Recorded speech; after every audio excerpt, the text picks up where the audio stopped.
narito si Mel Aligada. Go Mel! Pasok. Yes, maraming salamat. Sinabi ng Pangulong Ferdinand Marcos Jr. na binabantayan ng gobyerno ang pagtaas ng presyo sa consumer market. Napansin kasi ng Pangulo na tumaas na ang presyo ng ilang kalakal.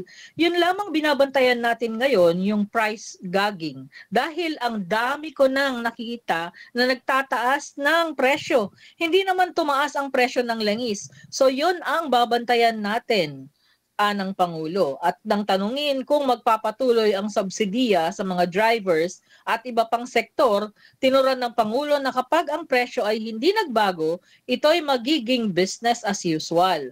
Kung hindi nagbago yung presyo, then we do the same like before. Ang sinabi naman, hindi ayuda, subsidy ang kailangan. Pag hindi ayuda, kundi subsidy naman ang kailangan pag tumaas ang presyo. Kung hindi tumaas ang presyo ng langis, then there is no need for that. We can proceed. We can do business as usual. Sinabi niya sa isang interview. Samantala sa ulat, 2 beses na magpapatupad ang mga kumpanya ng langis ng aumento sa presyo ng mga produktong petrolyo ngayong huling linggo ng Hunyo. Ito ay kasunod ng pagpayag ng mga kumpanya ng langis na utay-utayin o unti-untiing ipatubad ang big-time oil price hike simula araw ng Martes, June 24. Resulta ito ng pakikipag-usap ng mga opisyal ng Department of Energy sa mga kinatawan ng mga kumpanya ng langis na positibo namang tumugon sa kahilingan ng gobyerno. Nito lamang araw ng Martes, epektibo ng alas 6 ng umaga, nagpatupad ang 3 malalaking kumpanya ng langis, ang Shell, Petron, Sea Oil, ng aumentong 2.60 liters per liter sa diesel. Sa gasolina naman, 1.75 per liter, habang sa kerosene naman ay 2.40 pesos per liter ang itinaas. Sa araw ng Huwebes, June 26, parehong aumento sa mga produktong petrolyo ang ipapatupad.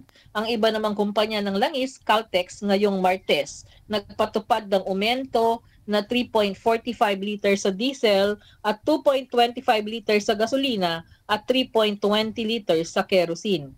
Inaasahan naman sa araw ng Biyernes, June 27, magpapatupad ang naturong kumpanya ng aumento na 1.50 per liter sa diesel, piso sa gasolina at 1.40 liters per liter naman sa kerosene. Ayon sa DOE, isinumiti ng mga kumpanya ng langis ang kanilang implementasyon scheme kabilang ang breakdown ng staggered adjustments kahapon. Ginawa naman ng naturang hakbang sa gitna ng pangamba sa pandaigdig na supply ng langis dahil sa tumitinding labanan nga sa pagitan ng Israel at Iran kung saan nakialam na rin ang Amerika.